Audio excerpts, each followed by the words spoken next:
तो स्टूडेंट्स, स्वागत है आपका हिस्ट्री की क्लास में। आज हम क्लास 12th हिस्ट्री के चैप्टर 2 का पार्ट 6 देखने जा रहे हैं। इस पूरे चैप्टर में हमने 600 BC टू 600 AD के बीच में इस टाइम में किन राजाओं ने शासन किया, साथ ही साथ इकोनॉमी कैसी थी, इस पर हमने गौर किया है। आइए, आज का ये हमारा वीडियो इस चैप्टर का लास्ट वीडियो है। देखते हैं आज के इस वीडियो में हम बेसिकली क्या क्या देखने जा रहे हैं। सबसे पहले तो हम देखेंगे कि ये जो टाइम है 600 BC टू 600 AD, 600 शताब्दी ईसा पूर्व से 600 शताब्दी ईस्वी के बीच, इसमें कॉमन पीपल का जो लाइफ थी वो कैसे थी, साथ ही साथ इस टाइम पीरियड में कृषि की उपज बढ़ाने के तरीके क्या थे, वो कौन से फैक्टर्स थे that were responsible for the increase of production in agriculture. इसी के साथ हम देखेंगे सुदर्शन झील और जो रूरल सोसाइटी है उसमें किस तरह से डाइवर्सिटीज़, किस तरह से डिफरेंसेस क्रिएट हुए, असमानताएं थी।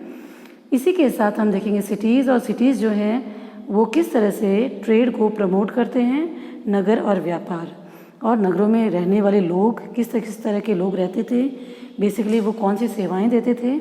साथ ही साथ उपमहाद्वीप के बाहर के देशों से व्यापारिक संबंध। उपमहाद्वीप शब्द जो है वो भारत के लिए इस्तेमाल किया जाता था उस समय, क्योंकि भारत उस समय वर्तमान के कई देशों को सामूहिक रूप से कवर करता था। जैसे हमारे राजाओं का शासन अफ़गानिस्तान, पाकिस्तान, हम कहीं नेपाल वाला क्षेत्र, बांग्लादेश, वर्तमान के कई देश जो थे वो उस समय हमारे भारतीय शासकों के अंडर थे। तो एक तरह से उसके लिए भारत इस्तेमाल ना करके उपमहाद्वीप शब्द, सब कॉन्टिनेंट वर्ड यूज़ किया गया है। तो सब कॉन्टिनेंट के जो अदर जो कंट्रीज़ हैं उनके साथ कैसे ट्रेड रिलेशंस थे। तो ये सारे टॉपिक्स हम आज के वीडियो में देखने जा रहे हैं। आप एंड तक देखें और समझने की कोशिश कीजिए। आइए हम सबसे पहले देखते हैं कि ये जो टाइम है जिसको हमने डिस्कस किया, इस टाइम की, जिसे हम एंशिएंट टाइम कहते हैं या अर्ली सिटीज़ कहते हैं, अर्ली एम्पायर्स कहते हैं, इनके इतिहास को जानने के जो मेन सोर्सेज हैं उनको 2 तरह से क्लासीफाई किया है, archaeological sources and literary sources. इनके बारे में डीप हम प्रीवियस वीडियो में पढ़ चुके हैं। आर्कियोलॉजिकल सोर्सेज जो हैं वो अभिलेख, सिक्के, स्मारक यानी इंस्क्रिप्चर्स, कॉइन्स एंड मॉन्यूमेंट्स, और लिटरेरी में रिटन जो मटेरियल है। तो देखिए, इसमें आर्कियोलॉजिकल जो सर्वे हैं, आर्कियोलॉजिकल जो सोर्सेज हैं, उसमें भी सबसे इम्पॉर्टेंट हम अभिलेख मानते हैं। वैसे ये आर्कियोलॉजिकल सोर्सेज ही इस काल के इतिहास जानने के सबसे इम्पॉर्टेंट सोर्सेज माने गए हैं, रिलायबल सोर्सेज माने गए हैं, और इसमें सबसे इम्पॉर्टेंट माने गए हैं अभिलेख। लेकिन हमने अभिलेख पढ़े थे अशोक के, प्राचीनतम अभिलेख कौन से हैं, अशोक के अभिलेख पढ़े, उन्हें कैसे पढ़ा गया, उनसे क्या पता चलता है। हाँ, DC सरकार के अनुसार अभिलेखों से भारतीय समाज के हर पहलू की हमें झलक मिलती है। ये सब हम पहले पढ़ चुके हैं। तो हम देखते हैं कि अभिलेखों से बहुत सारी चीज़ें हमें पता भी नहीं चलती, ज्ञात भी नहीं होती। जैसे कॉमन पीपल की नज़रों में राजा की क्या इमेज है, या वो राजा के बारे में क्या सोचती है, या कॉमन पीपल की कंडीशन कैसी है, इस तरह की चीज़ें नहीं पता चलती। और ना ही कोई व्यक्ति इस तरह की डेयरिंग हिम्मत कर सकता है कि वो राजा के बारे में क्या सोचता है उसको लिख दे। आम जनता में, कॉमन पीपल में इतनी डेयरिंग नहीं होती कि अगर वो प्रजा राजा के बारे में अच्छा नहीं सोच रही या कुछ राजा की नीतियों के बारे में उसे कुछ बोलना है तो वो उसको ओपनली रिटन रिकॉर्ड में रखे। साथ ही साथ जो कॉमन पीपल है उनके एक्सपीरियंसेस का भी कोई रिकॉर्ड नहीं रखा जाता था, क्योंकि देखिए कॉमन पीपल हैं वो अपनी लाइवलीहुड अर्न करने में लगे हैं, आजीविका के साधन जुटाने में लगे हैं। उनके लिए सबसे महत्वपूर्ण कार्य वही है। वो कोई समाज में प्रतिष्ठित कोई प्रसिद्ध व्यक्ति नहीं है, ना ही उनके पास कोई बहुत ज़्यादा अचीवमेंट्स हैं राजा की तरह, इसलिए आमतौर पे उनके द्वारा अपनी एक्टिविटीज़ का कोई रिकॉर्ड नहीं रखा जाता था। उनके अलावा जो अन्य लोग हैं, अन्य जो राइटिंग्स हैं, उनमें भी कॉमन पीपल के बारे में बहुत ही कम डिस्क्रिप्शन है। तो हमारे सामने एक समस्या आती है कि इस टाइम के कॉमन पीपल के बारे में, ऑर्डिनरी जो पर्सन है, उनके बारे में जानने का क्या इतिहास है। तो आइए देखते हैं। ऑर्डिनरी पीपल के बारे में जानने के इतिहास जो हैं, सोर्सेज हैं, उसमें 3 इम्पॉर्टेंट हैं, जातक, पंचतंत्र और हितोपदेश। देखिए, पंचतंत्र जो है वो विष्णु शर्मा द्वारा लिखी हुई है और उस समय के जनजीवन के बारे में अच्छी इसकी झलक मिलती है। हितोपदेश जो है वो नारायण पंडित द्वारा लिखी है। हितोपदेश पंचतंत्र पर ही आधारित है और इसमें भी उस समय के सोशल लाइफ के बारे में पता चलता है। इन दोनों में ही आपने टीवी में देखा होगा, पंचतंत्र सीरियल आता था। इन दोनों में ही जो पशु पक्षी हैं उनके माध्यम से स्टोरीज डिपिक्ट की गई हैं, दिखाई गई हैं, और at the end of the story उसमें कुछ मोरल वैल्यूज़ दी हैं। यानी कुछ स्टोरीज़ के माध्यम से, जिनमें पशु पक्षियों के माध्यम से स्टोरी में दिखाई है, उसके माध्यम से कुछ मैसेज, कुछ नैतिक शिक्षा, मोरल वैल्यूज़ हमें देने की कोशिश की है। तो ये दोनों ही उस पर बेस्ड हैं। अब सबसे इम्पोर्टेंट जो है वो है जातक। तो देखिए, जातक जो है वो 1 मार्क्स का क्वेश्चन भी कवर करती है और ये होल बड़ा क्वेश्चन भी कवर करती है। जातक जो है, इसे जातक कथाएं भी कह देते हैं। पहली सहस्राब्दी, सहस्राब्दी होता है पीरियड ऑफ 1000 ईयर्स। पहली सहस्राब्दी ईस्वी में ये लिखी गई हैं। इनकी लैंग्वेज पाली है और ये बौद्ध भिक्षु जो हैं, बुद्धिस्ट मिशनरीज, उन्होंने इसका कलेक्शन किया, संकलन किया। इसमें क्या माना गया है? इसमें माना गया है कि महात्मा बुद्ध के पुनर्जन्म की कहानियाँ हैं, क्योंकि ऐसा माना जाता है कि उन्हें ज्ञान प्राप्त करने के लिए, सेल्वेशन के लिए बहुत सारे जन्म लेने पड़े थे। और इनसे, इस जातक कथाओं से हमें उस समय के राजनीतिक, आर्थिक, सोशल, इकोनॉमिकल हर तरह के स्फीयर का पता चलता है। एक्चुअली ये जो स्टोरीज़ हैं जो जातक में हैं, ये ओरल ट्रेडिशन के रूप में लोगों में प्रचलित थी और धीरे धीरे इनको जो बुद्धिस्ट मिशनरीज़ हैं उनके द्वारा, बौद्ध जो क्या कहते हैं हमारे भिक्षु हैं, उनके द्वारा इसको संकलित किया गया। तो नेचुरल है कि इसमें ये कॉमन पीपल के जो एक्सपीरियंसेस हैं, उनके बीच में प्रचलित बातें हैं, वो भी ऐड होती चली गई। इसलिए हमें उनके बारे में, कॉमन पीपल की लाइफ के बारे में इससे बहुत अच्छे से पता चलता है। अब देखिए, एक एग्जाम्पल दे दिया है गतेंदु जातक। इसमें बताया कि एक राजा का उल्लेख किया कि वो बहुत ही ज़्यादा ब्रूटल था, कुटिल राजा था और प्रजा उससे बहुत दुखी थी। स्पेशली प्रजा के चाहे कोई भी व्यक्ति हों, चाहे वो बूढ़े हों, चाहे महिलाएं, चाहे मेल्स हों, चाहे पीजेंट्स हों, पशुचारक हों, गांव में रहने वाले लोग, बच्चे हों, यहाँ तक कि जानवर भी, इस हर तरह के लोग उससे परेशान थे। ये कैसे पता चलता है? जैसे कि आमतौर पे राजा अपनी प्रजा की खबर लेने के लिए भेष बदल के घूमते हैं, इसी प्रकार से राजा भी जो है वो पहचान बदलकर अपने राज्य में दौरा कर रहा था और उसने देखा कि पब्लिक जो उससे है बिल्कुल संतुष्ट नहीं है। पब्लिक कंप्लेन पे कंप्लेन कर रही है। ठीक है, वो बता रही कि रात में तो जो रॉबर्स हैं वो उनको लूटते हैं और दिन में राजा के जो कर अधिकारी हैं वो उन्हें लूटते हैं। यानी कुल मिला के पब्लिक बिल्कुल खुश नहीं है और राजा से भी उनको कंप्लेन है कि उनकी समस्या को सॉल्व नहीं करते। और इसका कंक्लूजन ये निकालते हैं इतिहासकार कि इसका मतलब राजा और प्रजा के बीच में संबंध तनावपूर्ण थे। साथ ही साथ राजकोष यानी ट्रेजरी को भरने के लिए जो राजा हैं वो बड़े बड़े कर लगाते थे। यानी जो राजा हैं वो जनता पे हैवी टैक्सेस इम्पोज करते थे ताकि वो अपनी ट्रेजरी को, अपने खजाने को फुल कर सकें, भर सकें। इससे जो किसान थे वो बहुत ही परेशान हो चुके थे, त्रस्त हो चुके थे। As a result they move towards the forest. परिणाम ये हुआ कि वो वनों की तरफ निकल गए, वनों की तरफ शिफ्ट हो गए, भाग गए। इसी के साथ एक तरीका और था कि जो राजा के बढ़ते हुए टैक्सेस हैं उनको मांग को पूरा करने का एक तरीका और ढूंढ निकाला कि क्यों ना खेती की उपज को बढ़ाया जाए, एग्रीरियन जो प्रोडक्शन है उसको इंक्रीज़ किया जाए।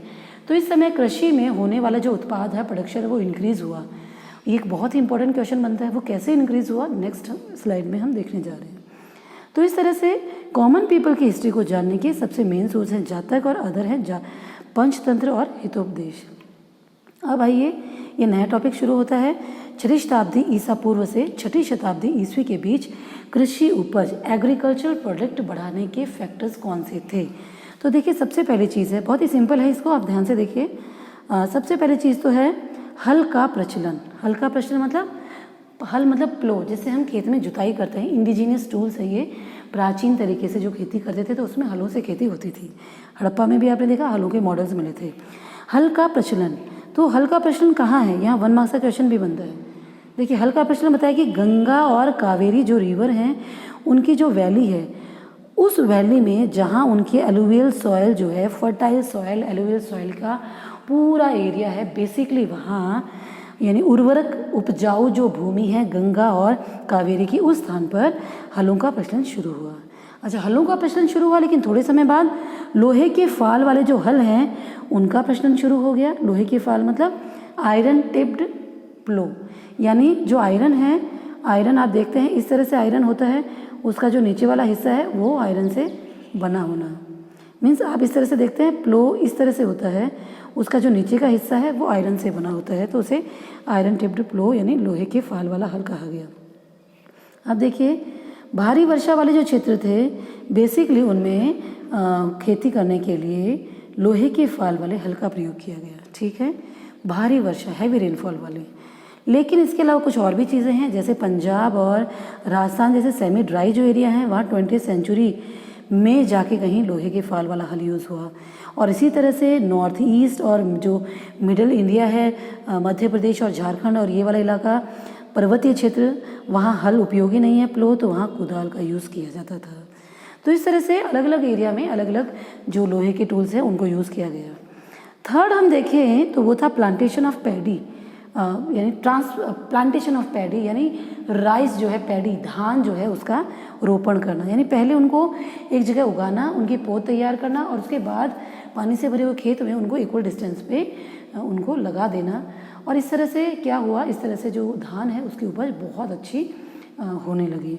तो बताया कि गंगा के जो घाटी क्षेत्र में एक नया तरीका आया धान का, चावल का, वो था धान का रोपण। और इससे उपज में बहुत अच्छी प्रोडक्शन बहुत एक्सट्रीमली इंक्रीज़ हुआ। लेकिन इसमें किसानों को बहुत ही कमर तोड़ मेहनत, हार्ड लेबर करना पड़ता था।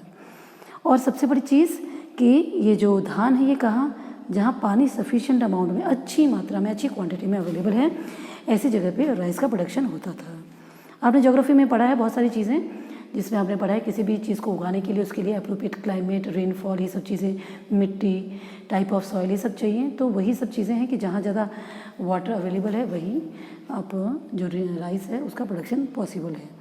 अब उसके साथ देखिए कुछ ऐसे इलाके हैं जहाँ पानी की कमी है, रिसोर्सेज नहीं है इरिगेशन के लिए, वहाँ आर्टिफिशियल जो इरिगेशन रिसोर्सेज हैं उनको बनाया गया, सिंचाई के कृत्रिम साधन। इनमें वेल्स हो सकते हैं, तालाब, पॉन्ड्स, कैनाल्स आदि। बेसिकली इनको कौन बनाता था? इंडिविजुअली तो वो लोग बनाते थे जो अमीर थे, व्यक्तिगत तौर पे जैसे राजा हो गए या समाज के हाईली इन्फ्लुएंस पीपल, जो दरबारी लोग हैं, अभिजात वर्ग हैं वगैरह। ये सब हमें जो इंस्क्रिप्शंस हैं उनसे पता चलता है कि वो चीज़ें किन लोगों ने बनवाई। इस तरह के उनके डिस्क्रिप्शंस होते हैं बनाई गई चीज़ों पर। ऐसा ही एक एग्जाम्पल हम देखेंगे सुदर्शन झील का। इसके अलावा इंडिविजुअल के अलावा लोग कलेक्टिवली भी बनाते थे ग्रुप में, किसानों के ग्रुप, क्योंकि किसानों को जिस जगह में इस तरह से इरिगेशन सोर्सेज की कमी होती थी और कलेक्टिवली जो खेती करने वाले लोग हैं वो खुद अपने इस चीज़ों में पैसा लगाते थे, लेकिन कलेक्टिवली, क्योंकि वो एक ऑर्डिनरी पीपल होते थे। तो इस तरीके से ये सारे फैक्टर्स जो हैं उनके कारण 6th century BC to 6th century AD के बीच कृषि का प्रोडक्शन इंक्रीज हुआ। अब आइए हम सुदर्शन झील देखते हैं। सुदर्शन झील बेसिकली एक आर्टिफिशियल झील है, लेक है, जिसको तैयार किया गया है गुजरात में गिरनार के पास, काठियावाड़ में सुवर्ण रेखा में नदी के ऊपर। यानी कुल मिला के गुजरात में सुवर्ण रेखा नदी है, उसके पास ये एक आर्टिफिशियल एक झील तैयार की है इरिगेशन के लिए। अब इसके बारे में हमें पता चलता है कब कब किसने बनवाया, ठीक है।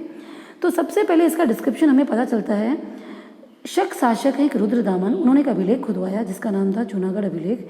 ये संस्कृत भाषा में था। इस अभिलेख में हमें सबसे पहले इसके बारे में पता चलता है और इसका टाइम है 2वीं शताब्दी ईस्वी, ठीक है। अब हमें क्या पता चलता है? ये पता चलता है कि इस झील का निर्माण करवाया था चंद्रगुप्त मौर्य ने, जो मौर्य वंश के संस्थापक थे। उनके ऑर्डर पर उस क्षेत्र के जो राज्यपाल थे पुष्यगुप्त वैश्य, उन्होंने इसका निर्माण करवाया।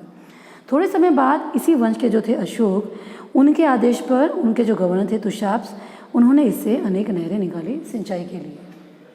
उसके बाद हम देखें तो बहुत ज़्यादा अतिवृष्टि के कारण, हैवी रेनफॉल के कारण, तूफान के कारण ये चीज़ें टूट गई। इसकी जो बाहर से जो इसकी चिनाई करवाई थी, इसकी दीवारें बनाई थी, वो टूट गई और पानी बह निकला।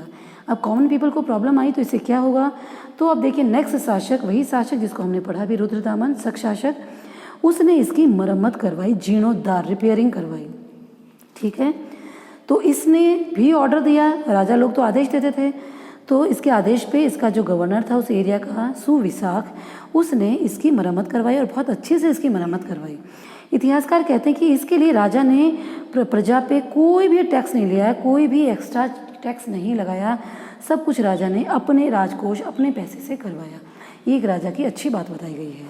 फिर क्या हुआ? फिर थोड़े समय बाद क्या हो गया? फिर तूफान आया, ये फिर नष्ट हो गई।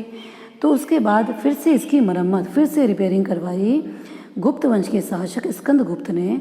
और इस समय इसके गवर्नर, यहाँ के जो लोकल जो राज्यपाल थे, गवर्नर पर्णदत्त के पुत्र चक्रपालिक थे, जिन्होंने ये करवाई। किसके आदेश पे? स्कंदगुप्त, गुप्त राजा थे, उनके आदेश पे। कौन सी शताब्दी में? 5वीं शताब्दी में। तो इस तरह से हमने देखा कि सुदर्शन झील है जो सिंचाई के लिए कृत्रिम तैयार की गई है। पहली बार उल्लेख है जूनागढ़ अभिलेख में स्कंदगुप्त के। इसका निर्माण करवाया चंद्रगुप्त मौर्य ने, नहरें निकाली अशोक ने, टूटने पर पहली मरम्मत करवाई शक शासक रुद्रदामन ने और दूसरी मरम्मत करवाई उसकी स्कंदगुप्त ने, जो कि गुप्त शासक था। अब आइए हम देखते हैं, नया टॉपिक है हमारा ग्रामीण समाज में विभिन्नताएं। यानी ये जो सोसाइटी थी हमारी, हमने देखा कि कृषि में बहुत ज़्यादा प्रगति हुई, तो कृषि में प्रगति हुई तो लोगों को मुनाफा भी खूब हुआ होगा, लेकिन ऐसा नहीं था। समाज में सभी लोगों को जो खेती पर डिपेंड थे एक जैसा मुनाफा नहीं मिला। इसमें डिफरेंसेस थे, ये डिफरेंसेस हमें देखने को मिलते हैं। ये जो उपज होती थी, जो प्रोडक्शन, इसका प्रॉफिट एक जैसा नहीं था। ये जो डिफरेंसेस हैं ये डे बाय डे बढ़ते ही जा रहे थे। तो देखिए बेसिकली हमें इस एग्रेरियन सोसाइटी, कृषि समाज के बारे में कैसे पता चलता है? इसके 2 सोर्सेज हैं बेसिकली इतिहासकारों के अनुसार। एक है बुद्धिस्ट लिटरेचर, बोध कथाएं, और दूसरा है संगम लिटरेचर। संगम लिटरेचर जो है उससे हमें दक्षिण भारत के बारे में पता चलता है कि जो कृषि समाज है बेसिकली 3 भागों में बटा था। बहुत ही बड़े किसान, जमींदार जैसे, मध्यम किसान और बहुत ही छोटे किसान या दास। तो जो बड़े किसान हैं उन्हें वेलल्लार कहा गया। जो बड़े बड़े लैंडलॉर्ड्स थे, जागीरदार जैसे थे, जिनके पास बड़ी बड़ी ज़मीनें होती थी, जो अपनी ज़मीनों पे खुद खेती नहीं करते थे, जिनकी ज़मीनों पे दूसरे जो लोग हैं, छोटे किसान, भूमिहीन किसान खेती करते थे और जो समाज में बहुत प्रभावशाली होते थे। दूसरे बताएं ऊंझवार, ये या हलवाही जिन्हें कह दिया, जिनके पास, ये मध्यम वर्ग के थे, जिनके पास अपनी ज़मीन होती थी, वो अपनी ज़मीन पर कृषि करते थे और अपना गुजारा चलाते थे। और तीसरे तरह के वो लोग थे अधिमयी या अणिमयी कडेसियर, जो लैंडलेस फार्मर्स होते थे, भूमिहीन किसान, और जो जिसमें स्लेव भी आते हैं। ये लोग लेबर भी करते थे दूसरों की ज़मीनों पर, जिनके पास ज़मीनें बड़ी बड़ी। बेसिकली जो वेलल्लार जो हैं उनकी ज़मीन पर ऐसे ही लोग कृषि करते थे। तो इस तरीके से ये जो समाज का वर्ग था ये बहुत ही गरीब था, हैंड टू माउथ था, बिल्कुल अपनी सर्वाइवल को अनकर्न में कि किस तरह से वो अपनी आजीविका का यापन करे, कैसे संसाधन जुटाए। तो इस तरह से दक्षिण भारत में 3 वर्ग थे। भारत में भी कुछ इसी तरह के 3 वर्ग थे, बट नाम अलग अलग हैं। तो बोध कथाएं जो हैं वो बेसिकली हमें उत्तर भारत के बारे में बताती हैं और ये पाली भाषा में लिखी गई हैं। इसमें पहली चीज़ बताइए ग्राम भोजक। ग्राम भोजक है वो गांव का प्रधान व्यक्ति होता था। और इस पद पर कौन होता था? इस पद पर गांव का सबसे जो प्रभावशाली, सबसे रेपुटेटेड, सबसे बड़ा भूस्वामी जो व्यक्ति है, जिसके पास गांव की सबसे ज़्यादा ज़मीन है, सबसे ज़्यादा रेपुटेटेड है, वो व्यक्ति इस पर अपॉइंट होता था। और जो राजा है वो भी इसको टैक्स वसूल करने का, क्योंकि ये गांव में प्रभावशाली है तो राजा भी उस गांव में टैक्स वसूल करने, शांति व्यवस्था बनाने की जिम्मेदारी इन्हें ही देते थे। बेसिकली इस वर्ग में और कौन आते थे? इस वर्ग में आते थे बड़े किसान, ज़मींदार कह सकते हैं हम। और ये लोग जो हैं ग्राम प्रधान, और ये बहुत ही ज़्यादा प्रभावशाली होते थे, ये किसानों पे कंट्रोल रखते थे। ये जो ग्राम प्रधान का पद है, यानी जो एक सबसे शक्तिशाली, उसको ग्राम प्रधान के पद पे नियुक्त करते थे। वो जो पद है वो वंशानुगत होता था, यानी पिता के बाद उसका बेटा, फिर उसका बेटा, इस तरह से। और इनकी ज़मीन पर ऐसे लोग खेती करते थे जिनके पास अपनी ज़मीन नहीं है, यानी छोटे जो किसान हैं, दास, मजदूर वगैरह। उसके बाद हम देखें पाली भाषा में एक शब्द इस्तेमाल किया है गहपति। गहपति शब्द को बहुत अलग अलग अर्थों में यूज़ किया है। ध्यान से देखिए आप, 1 मार्क्स के जब क्वेश्चन आते हैं बोर्ड एग्जाम में, जिसमें स्टेटमेंट बेस्ड क्वेश्चन आते हैं कि निम्न में से कौन सा कथन सही है या सही नहीं है, इस तरह के क्वेश्चन बेसिकली इन्हीं टॉपिक्स में से बनते हैं। तो देखिए गहपति जो शब्द है उसमें बताया छोटे किसान, ज़मींदार, यानी ज़मींदार हैं पर बड़े नहीं हैं, छोटे किसान यानी जिनके पास अपनी ज़मीन है लेकिन बहुत ज़्यादा ज़मीन भी नहीं है। उसमें स्वतंत्र किसान भी हैं, यानी वो इस तरह के किसान जो बड़े बड़े किसानों की ज़मीन पर खेती करने के लिए बाध्य नहीं है, जो दास नहीं है, इस तरह के किसान हैं इसमें। और कुछ छोटे किसान भी हैं, यानी कुल मिला के इसमें थोड़े मध्यम वर्ग के किसान आ गए हैं। इसके अलावा गहपति शब्द का और किसके लिए इस्तेमाल किया? गहपति शब्द का इस्तेमाल किया है घर का मुखिया। घर का मुखिया यानी जो घर का हेड होता है उसके लिए भी वर्ड कहीं कहीं इस्तेमाल किया है, जिसका परिवार के सभी लोगों पे कंट्रोल होता था। महिलाएं, बच्चे, नौकर और दास, यानी परिवार के जितने भी लोग हैं, चाहे उसमें महिलाएं हैं, बच्चे हैं, कोई भी है, नौकर दास, सभी पे उनका कंट्रोल होता था। समाज जो है, परिवार की जितनी भी प्रॉपर्टी है, चाहे वो भूमि है, चाहे वो जानवर हैं, चाहे अन्य वस्तुएं, किसी भी तरह की प्रॉपर्टी है, उस पर इनका राइट होता था। एक चीज़ और बताइए कि कभी कभी इस गहपति शब्द का प्रयोग किस अर्थ में किया जाता है? नगरों में, सिटीज़ में रहने वाले जो हाई प्रोफाइल लोग हैं, अमीर लोग हैं और व्यापारी हैं, मर्चेंट्स, ट्रेडर्स, उनके लिए भी इस शब्द का प्रयोग होता है। तो ये जो शब्द है ये बेसिकली थोड़ा वाइड मीनिंग में यूज़ हुआ है।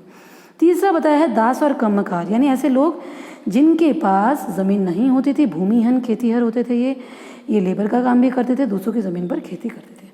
तो इस तरह से ओवरऑल हम देखें तो 3 तरह की कैटेगरीज हैं। एक तो वो लोग हैं जिनके पास आवश्यकता से अधिक ज़मीन है, जो अपनी ज़मीन को देखते ही नहीं हैं, जिनके ज़मीन पर वो लोग खेती करते हैं जो गरीब हैं, जो मजदूरी करते हैं, जिनके पास ज़मीन नहीं है। दूसरी कैटेगरी वो है जिनके पास अपनी ज़मीन है सीमित, जिसमें अपना काम करते हैं और गुजारा चलाते हैं। थर्ड लोग वो हैं जो लैंडलेस फार्मर्स हैं, जिनके पास ज़मीन नहीं है, जो मजदूरी करते हैं, दास की तरह हैं, जो दूसरों की ज़मीनों पे सेवाएं देते हैं। यानी कुल मिला के कृषि में इतना मुनाफा होने के बावजूद भी समाज में ये इकोनॉमिक डिफरेंसेस बने हुए थे। ये इकोनॉमिक डिफरेंसेस बने होने का रीज़न क्या था? इसका रीज़न था भूमि पे स्वामित्व, श्रम और प्रौद्योगिकी का प्रयोग।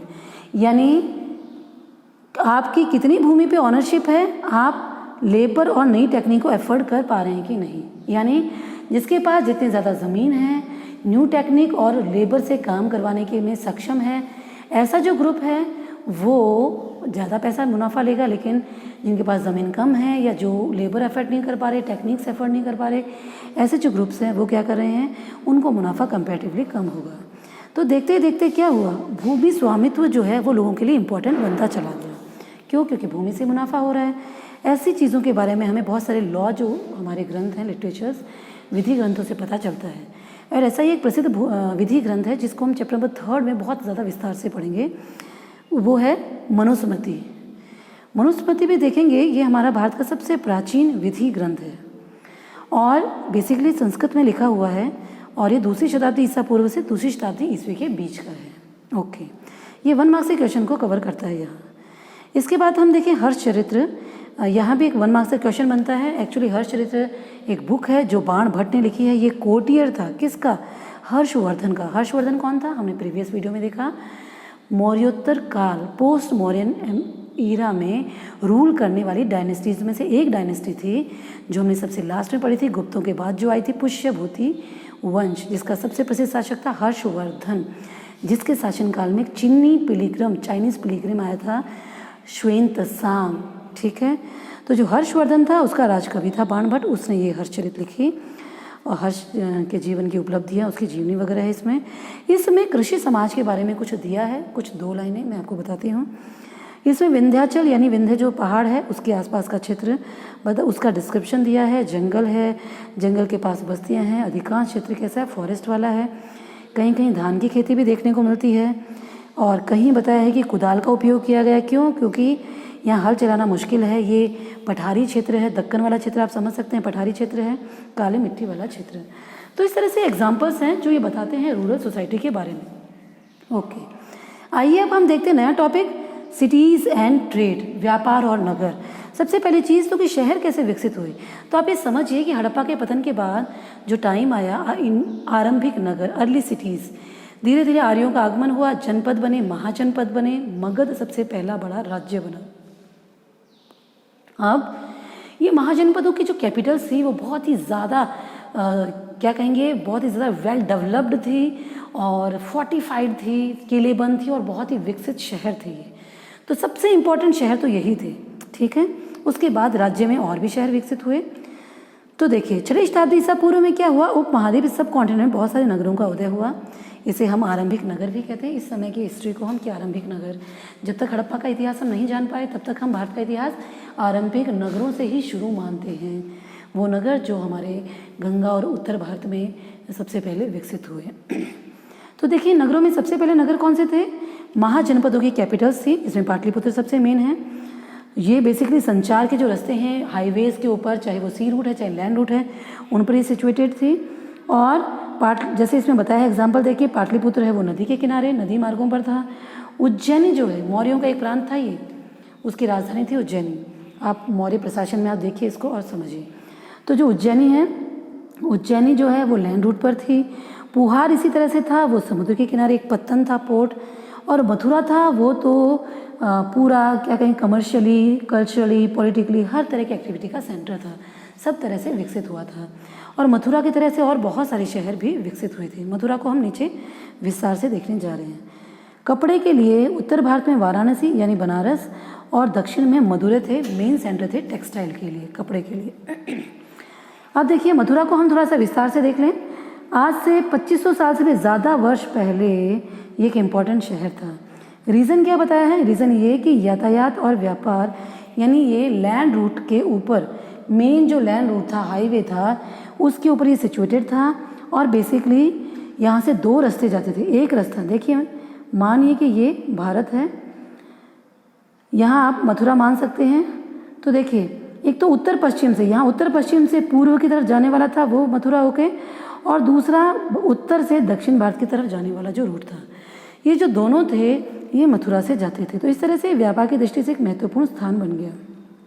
व्यापार के अलावा हम देखें तो ये जो आइडॉल्स होती हैं, जो स्कल्पचर हैं, मूर्तियाँ हैं, उनका भी मेन सेंटर था। साथ ही साथ आपने प्रीवियस वीडियो में देखा कि कुषाणों की राजधानी था, कुषाणों की राजधानी, ठीक है। मथुरा माठ में उन्होंने देवस्थान बनाए, बड़ी बड़ी मूर्तियाँ स्थापित करवाई अपने आप को इक्वलेंट टू गॉड प्रूव करने के लिए। ये हम पहले वीडियो में पढ़ चुके हैं। ओके, तो जो मथुरा है उसकी राजधानी रही किसकी? कुषाणों की। साथ ही साथ एक रिलीजियस सिटी के रूप में भी डेवलप हुआ। यहाँ बुद्धिस्ट विहार्स हैं, जैन टेम्पल्स भी हैं, और इसके साथ ही साथ ये कृष्ण भूमि यानी लॉर्ड कृष्णा की बर्थ प्लेस है, जन्मभूमि है। तो इस तरह से सभी धर्मों का ये एक मेन सेंटर रहा, लोगों के लिए काफ़ी लोकप्रिय रहा। यहाँ बहुत सारे पत्थरों के जो टुकड़े हैं, मूर्तियाँ हैं, उन पर हमें बहुत सारे अभिलेख मिलते हैं, जिनसे पता चलता है कि मंदिरों को किन लोगों ने दान दिया है। और दान देने वाले लोग समाज के हाई प्रोफाइल अमीर लोग होते थे, जैसे राजा रानी हो गए या बड़े बड़े व्यापारी, शिल्पकार वगैरह। ये इन सब के डिस्क्रिप्शन से हमें क्या पता चलता है? हमें पता चलता है कि उस समय लोगों के व्यवसाय, ऑक्यूपेशंस क्या क्या थे। जैसे लोग गोल्ड स्मिथ भी थे, यानी सोने का काम भी करते थे, ब्लैक स्मिथ भी थे, लोहार, वो वीवर भी थे, बास्केट मेकर, गार्लैंड मेकर, इस तरह से यानी माला बनाते थे, टोकरी बनाना, लोहार यानी लोहे का काम करना, सोने का काम। इस तरह से इन शहरों में डिफरेंट इकोनॉमिक एक्टिविटीज़ डेवलप हो रही थी और ये आर्थिक गतिविधियों के केंद्र बन चुके थे। पाटलिपुत्र एक शहर के बारे में हम थोड़ा, चूँकि इस पूरे चैप्टर में बहुत इंपॉर्टेंट रहा है, इसके बारे में थोड़ी इंपॉर्टेंट चीज़ें जानें। जैसे कि हर देश, हर शहर का अपना एक इतिहास होता है, पाटलिपुत्र का भी अपना इतिहास है। इसके कई नाम हैं, पाटलिपुत्र, कुसुमपुत्र और पुरुषपुरी। ये प्रेजेंट का जो हमारा आधुनिक पटना है, बिहार की राजधानी, यही शहर पास्ट में पाटलिपुत्र था। ये बेसिकली सोन और गंगा नदी के संगम पर स्थित है। 5वीं शताब्दी में मगध के शासकों ने अपनी राजगाह में जो राजधानी थी उसे हटाकर इसे राजधानी बनाने का निर्णय ले लिया। और 4वीं शताब्दी में हम देखें तो मौर्य साम्राज्य की राजधानी एशिया के सबसे बड़े जो नगर थे उनमें से एक थी। लेकिन 7वीं शताब्दी आते आते श्वेन त्सांग, जो हर्षवर्धन के शासनकाल में भारत आया था, चीनी यात्री, चीनी पिलग्रिम जो था, उसने अपने डिस्क्रिप्शन में बताया कि पाटलिपुत्र जो है खंडर बन चुका है और यहाँ की पॉपुलेशन भी बहुत कम है। मीन्स जो पावर है, पावर के जो सेंटर्स हैं वो शिफ्ट हो रहे हैं धीरे धीरे। अब देखिए, हम देखते हैं शहरों में किस तरह की पॉपुलेशन रहती थी, वो क्या करते थे। तो सबसे पहली चीज़ बताई है कि किलेबंद नगरों में, मतलब 45 जो सिटीज़ हैं, बेसिकली जो कैपिटल्स हैं और अन्य जो शहर हैं, उनमें हाई प्रोफाइल लोग, अरिस्टोक्रेट लोग रहते थे। उनको सेवाएं, उनकी आवश्यकताओं की पूर्ति करने के लिए डिफरेंट और भी लोग रहते थे जो अपनी सर्विसेज देते थे, जैसे क्राफ्ट पर्सन, आर्टिशंस। साथ ही साथ राजा और जो डिफरेंट मंत्री हैं, नोबल्स हैं, वो भी रहते थे। इस क्षेत्र में इतिहासकार कहते हैं कि इस क्षेत्र में ज़्यादा वाइड लेवल पे खुदाई नहीं हो सकी, क्योंकि ये वही क्षेत्र है आज का जो भारत का डेंसली पॉपुलेटेड एरिया है, उत्तर भारत का। लेकिन इसलिए वहाँ खुदाई नहीं हो सकी क्योंकि अभी भी लोग वहाँ रह रहे हैं। सो इसमें फिर भी बहुत सारे खुदाई में बहुत सारे पुरावशेष मिले हैं। तो उनसे हमें क्या पता चलता है, उनसे जो हमें चीज़ें पता चली हैं उनको मैंने यहाँ क्लासीफाई किया है। सबसे पहले तो देखिए, उत्तरी कृष्ण मार्जित पात्र, मतलब उत्तरी कृष्ण, उत्तरी यानी उत्तर भारत में पाए जाने वाले कृष्ण, मतलब कि काले, मार्जित पात्र यानी मिट्टी के जो बर्तन हैं एक तरह से, यानी कहने का अभिप्राय ऐसे बर्तन जो उत्तरी भारत में मिले हैं, मिट्टी के बने हुए हैं, जिनके ऊपर काली मिट्टी की पतली चिकनी एक लेयर चढ़ाई हुई है और जो शाइनिंग वाले हैं, ऐसे जो बर्तन हैं उन्हें कहा गया उत्तरी कृष्ण मार्जित पात्र, यानी नॉर्थ ब्लैक वेयर। ठीक है, तो मिट्टी के पतले सुंदर बर्तन थे, उत्तरी भाग में मिले, इन पे खास चमक थी और इसी कारण से इनका ये नाम पड़ा उत्तरी कृष्ण मार्जित पात्र। बेसिकली शायद ये समाज के अमीर वर्ग के लोग इस्तेमाल करते होंगे। इसमें मिट्टी की थालियाँ, कटोरियाँ आदि हैं जिन पे बहुत ही चमकदार एक लेयर चढ़ाई है काली मिट्टी की। अब देखिए, इसके अलावा हमें गोल्ड हो गया, सिल्वर हो गया, copper, bronze, copper, Ivory, glass, यानी इन डिफरेंट चीज़ों से बने हुए उत्पाद भी मिलते हैं, हमें प्रोडक्शन भी इन चीज़ों की, इनसे बनी हुई विभिन्न वस्तुएं मिलती हैं हमें। अब उसके बाद देखिए एक नोट दिया है कि जो शिल्पकार हैं जो शहरों में रह रहे हैं, हाई प्रोफाइल लोगों की आवश्यकताओं की पूर्ति के लिए जो डिफरेंट कामों में लगे हैं, कोई बुनकर, दस्तकार हैं, कोई लोहार है, कोई स्वर्णकार है, अलग अलग। तो बताया है कि बेसिकली इस समय लोहे के उपकरणों का भी प्रयोग बढ़ रहा था। ये लोग जो लोहा है जो आर्यों के समय भारत आया, धीरे धीरे उसका प्रयोग बढ़ रहा था। लोग कृषि के लिए, अदर टूल्स के लिए लोहे का प्रयोग करके टूल्स बना रहे थे, उनका यूज़ कर रहे थे। आपको ध्यान होगा कि हड़प्पा जो थी वो ब्रॉन्ज इरा सिविलाइजेशन थी, कांस्य युगीन सभ्यता, जबकि आर्य जो हैं वो एक क्या है, लोहा युगीन उसे हम कह सकते हैं। तो देखिए आगे द 2nd सेंचुरी ईस्वी, ठीक है, 2वीं शताब्दी ईस्वी जो है उसमें बताया कि हमें बहुत सारे डोनेशन के अभिलेख मिले हैं जिनसे हमें पता चलता है, जैसे हमने भूमि अनुदान के अभिलेख मिले पढ़े थे पिछले उसमें, इससे हमें पता चलता है क्या कि दान देने वाला कौन है, उसका ऑक्यूपेशन क्या है और उसने क्या डिस्क्रिप्शन दिया है। और इससे हमें ये भी पता चलता है कि उस समय समाज में किस तरह के ऑक्यूपेशंस प्रचलित थे, जैसे धोबी थे, वॉशरमैन, गोल्डस्मिथ थे, ऑफिशियल्स थे, प्रीस्ट थे, रिलीजियस गुरुज, ट्रेडर्स, मर्चेंट्स थे और राजा वगैरह। इन सब तरह के लोग थे। यानी शहर में मेन व्यक्ति राजा, उनके प्रशासन करने वाले अधिकारी रहते थे, ऑफिशियल्स।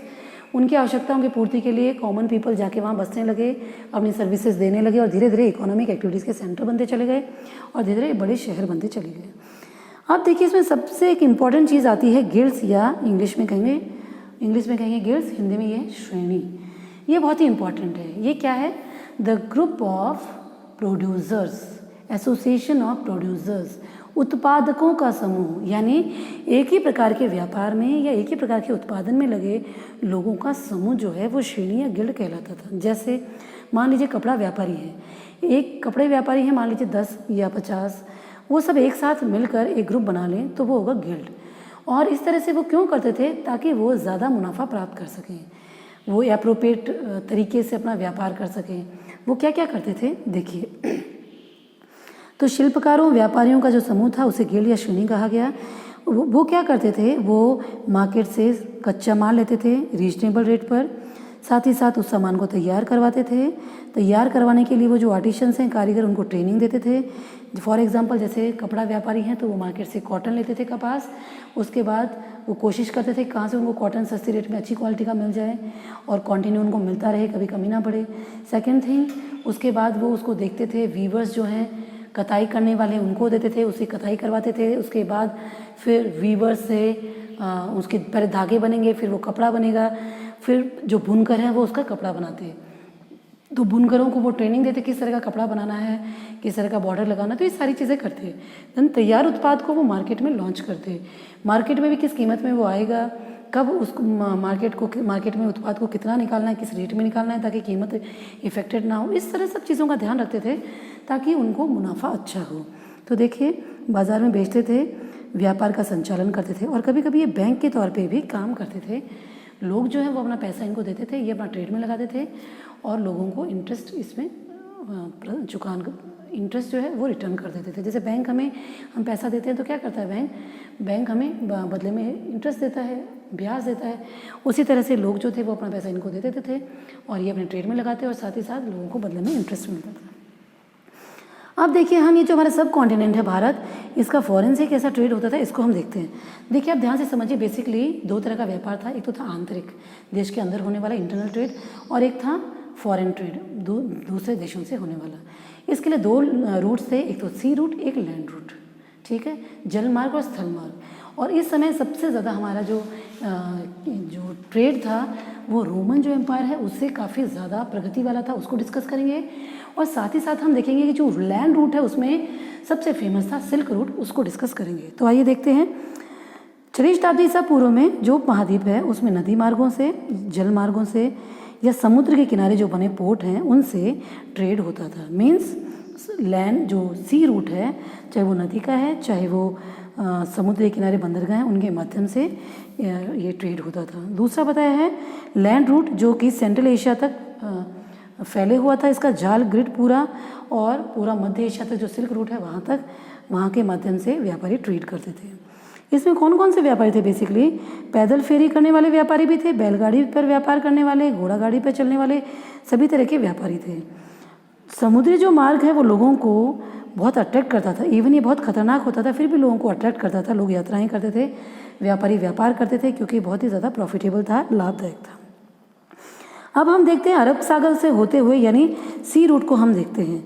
जैसे आप ये समझ रहे हैं, ये इधर अरब सागर है और ये बंगाल की खाड़ी। तो अरब सागर की बात कर रहे हैं कि ये जो अफ्रीका है, अब देखिए ये आपको अफ्रीका नज़र आ रहा है, तो उत्तरी अफ्रीका, पश्चिमी एशिया ये वाला पोर्शन हो गया, उत्तरी अफ्रीका ये हो गया, यहाँ तक ये पूरा फैला हुआ था। यानी हमारे यहाँ का ये जो पश्चिमी तट है, यहाँ के बंदरगाहों से फारस की खाड़ी और लाल सागर होते हुए ट्रेड होता था। साथ ही साथ जो बंगाल की खाड़ी है, बंगाल की खाड़ी, उससे चीन और दक्षिणी पूर्वी एशिया, ये चीन और ये जो दक्षिण पूर्वी एशियाई देश हैं, जावा, सुमात्रा, इंडोनेशिया वगैरह, इनसे ट्रेड होता था। तो इस तरह से ये था सी रूट। अब हम देखें लैंड रूट। लैंड रूट में हम देखते हैं सिल्क रूट। तो सब सिल्क रूट बहुत ही फेमस था। ये एंशियंट टाइम का ग्लोबलाइजेशन का, भूमंडलीकरण का सबसे बेस्ट एग्जाम्पल है। तो देखिए सिल्क रूट इसे क्यों कहा गया? क्योंकि आप समझिए कि अब थोड़ा सा हम मैप में देखते हैं।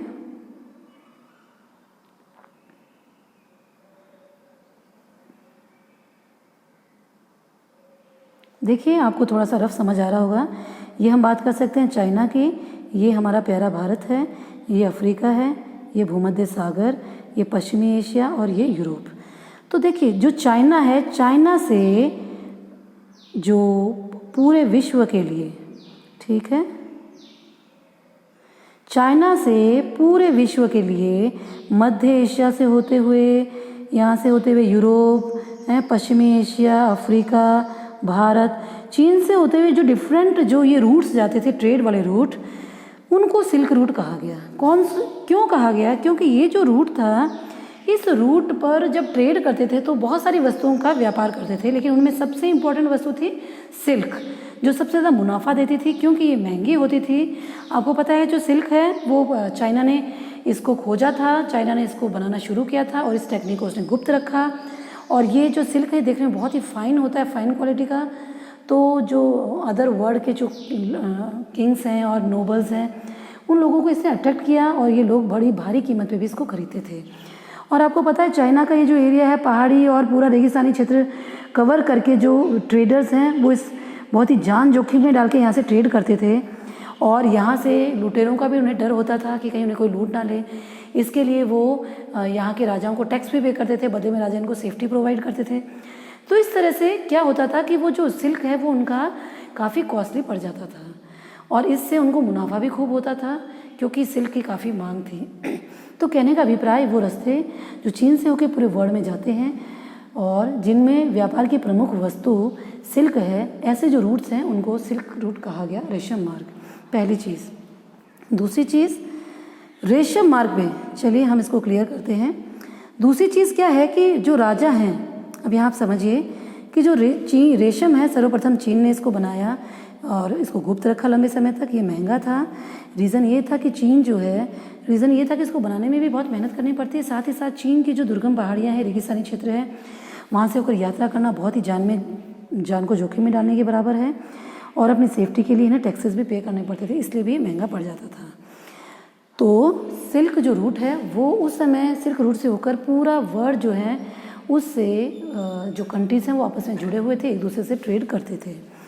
तो बताया कि जो राजा हैं वो हमेशा इस सिल्क रूट पे कंट्रोल करने की कोशिश करते थे। रीज़न क्या था? रीज़न ये था कि जो ट्रेडर्स, जो राजा हैं, वो व्यापारियों को सेफ्टी देते थे और बदले में उनसे पैसा कमाते थे in the form of money, tax and gifts. यानी उस क्षेत्र से होने वाले व्यापार में जो भी व्यापारी व्यापार करते हैं उनको सेफ्टी प्रोवाइड करने के बदले में राजा टैक्स लेते थे, गिफ्ट लेते थे और इससे इन राजाओं को बहुत ही ज़्यादा मुनाफा होता था। इसलिए हर कोई राजा इन पे अधिकार करना चाहता था। तो देखिए इसका एक सबसे बड़ा एग्जाम्पल है कुषाण शासक। तो कुषाण शासक हैं, कुषाण शासक हम पढ़ चुके हैं पहले, आपको ध्यान होगा कनिष्क के बारे में। तो देखिए ये हम देखें, ये भारत है और ये सेंट्रल एशिया है। कुषाण शासकों ने एक शाखा जो मध्य एशिया से होते हुए उत्तर पश्चिमी भारत से होते हुए सिंधु नदी के मुहाने तक यहाँ अरब सागर तक आती है। ऐसी एक ब्रांच पर कुषाणों ने अधिकार किया, जिससे बाद में आगे सी रूट के द्वारा रोम और इन साम्राज्य से व्यापार होता था। तो देखिए, ये जो कुषाण हैं ये वही शासक हैं जिन्होंने भारत पे शासन किया था पोस्ट मौर्यन टाइम में। अब देखिए, सिल्क रूट पे नियंत्रण करने वाले फेमस शासक थे कुषाण रूलर्स। इसमें कनिष्क हमने इंपॉर्टेंट पढ़ा था। इन्होंने सिल्क रूट की एक जो ब्रांच है, शाखा, जो सेंट्रल एशिया से होके सिंधु नदी की एस्चुरी तक, मुहाने तक आती थी, बटाला बेबेरिकम तक, तो यहाँ तक उनका पूरा अधिकार था। यानी जो भारत है उसके जो उत्तर पश्चिमी क्षेत्र है मध्य एशिया से होते हुए ये जो पूरा सिल्क रूट आ रहा है उस पर पूरा इनका शासन था। और मैंने आपको बताया कि राजा इसे खूब मुनाफा प्राप्त करते थे। तो यस, भारत उपमहाद्वीप में सबसे पहले सोने के सिक्के चलाने वाले शासक कुषाण ही थे। ठीक है, ये हम पहले प्रीवियस वीडियो में पढ़ चुके हैं, अभिलेख और सिक्के वाले में। चलिए कुछ और एक दो प्लेस हम देखते हैं। एक वर्ड है तमिल भाषा में मसथुवन और प्राकृत भाषा में है सथुआ और सिट्टी। ये क्या है? ये है वर्ड यूज़ हुआ है सफल व्यापारी, धनी व्यापारियों के लिए। इसके अलावा हम देखें कि इस समय ट्रेड की मेन वस्तुएं क्या थी, तो मेन वस्तुएं थी सॉल्ट, इसके अलावा ग्रेन्स कहते हैं, हाँ, टेक्सटाइल कहते हैं, मेटल्स कहते हैं, ये चीज़ें थी। साथ ही साथ इनके बने हुए प्रोडक्ट भी थे। इसके अलावा स्टोन, हाँ, वुड और शर्ब्स और हर्ब्स थी। ठीक है, जड़ी बूटियाँ। अब हम देखिए, रोमन व्यापार इस समय बहुत ही ज़्यादा फायदेमंद था, बहुत ही ज़्यादा प्रगति पर था। इसमें कौन सी चीज़ों का मेनली व्यापार होता था? एक तो काली मिर्च का होता था। काली मिर्च तो बहुत बहुत फेमस थी। साथ ही साथ कपड़ा और जड़ी बूटियों का इनकी बहुत मांग थी। काली मिर्च की इतनी मांग थी, काली मिर्च मतलब जो आपकी पेपर है, जो आप हम खाने में यूज़ करते हैं, गरम मसाला है ये, तो ये जो थी इसे ब्लैक गोल्ड, यवन प्रिया भी कहा गया, यवन प्रिया, ब्लैक गोल्ड यानी काला सोना। ओके, अब देखिए इनका रूट क्या था रोम से व्यापार करने का। ये बताया कि अरब सागर के रास्ते से होते हुए भूमध्य क्षेत्र यानी मेडिटेरियन जो सी वाला इलाका है वहाँ तक, और बेसिकली बताया कि जो मानसून पवनें हैं, हवाएं, इनका फ़ायदा उठाते थे। अगर उन्हें अफ्रीका से या अरब के पूर्वी तट से तट जो है वहाँ ये पहुँचना चाहते हैं, तो बेसिकली ये दक्षिण पश्चिमी जो मानसून है उनके साथ चलते थे और हवाओं का रुख करके ये वहाँ जल्दी पहुँच जाते थे। ओके, अब ऐसे ही एक शहर बताया है व्यापार का केंद्र, भरूच या बेरी गाजा। ये एक पोर्ट था और बेसिकली गुजरात में था। इसी तरह का एक बताया है कि रोमन जो व्यापार हमने पढ़ा है, तो रोमन व्यापार इम्पॉर्टेंट था। उसमें दक्षिण भारत का रोम से ज़्यादा अच्छा व्यापार होता था। और वहाँ एक प्लेस बताई है जहाँ रोमन व्यापार के बहुत अच्छे एविडेंसेस मिले हैं, अरिकामेडु। अरिकामेडु क्या है? ये आप देखते हैं, ये दक्षिण भारत है। दक्षिण भारत में ये आप तमिलनाडु मान लीजिए। यहाँ पुद्दुचेरी है, पांडिचेरी। पांडिचेरी जो है, उस पांडिचेरी में ये प्लेस है अरिकामेडु, यानी ये पूर्वी तट पर है भारत के। 2200 से 1900 साल पहले का लगभग ये पत्तन है यानी पोर्ट। इसका रोमन नाम था पोडुका। रोमन नाम से आप आइडिया लगा सकते हैं कि रोमन ट्रेड के लिए कितना फेमस था कि इसका रोमन नाम भी रखा गया था। यहाँ किस तरह के एविडेंसेस मिले हैं? यहाँ जो एविडेंसेस मिले हैं उनसे पता चलता है कि यहाँ बड़े बड़े जहाज आते थे।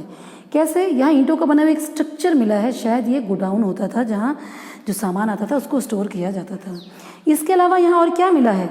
आपने 11th क्लास में पढ़ा, एम्फोरा यानी किसी भी लिक्विड को रखने के बर्तन होते थे। ये मेडिटेरियन एरिया के, भूमध्य सागरीय क्षेत्र के बर्तन थे ये एम्फोरा, बड़े बड़े।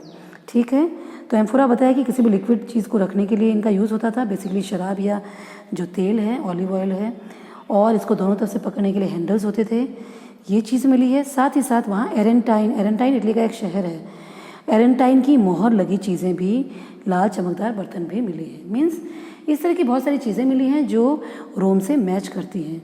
साथ ही साथ रोम की जो डिज़ाइन है उसके बर्तन मिले हैं, लैंप मिले हैं, शीशे की रंगाई वाली चीज़ें मिली हैं, रत्न मिले हैं, इस तरह से बहुत सारी चीज़ें मिली हैं। ओके, तो ये सारे एविडेंसेस ये प्रूव करते हैं कि हमारा रोम से ट्रेड था, बहुत ही अच्छे पैमाने पर था और हम फॉरेन ट्रेड से खूब पैसा कमाते थे। तो स्टूडेंट्स, आई होप कि आपको ये वीडियो समझ आया होगा। आप इसको समझने के लिए कई बार देख सकते हैं। इसके कुछ फैक्टर्स हैं जो वो समझने के लिए आप प्रीवियस वीडियोस ज़रूर देखें अगर आपने नहीं देखे हैं। और अगर आपको फिर भी प्रीवियस वीडियोस नहीं समझ आए हैं तो इस वीडियो को देखने के बाद आप उनको फिर से देख सकते हैं। ये हमारे इस चैप्टर का लास्ट वीडियो था। अभी हम नेक्स्ट हमारा 3rd चैप्टर शुरू करने जा रहे हैं। Thank you for watching. See you with next video.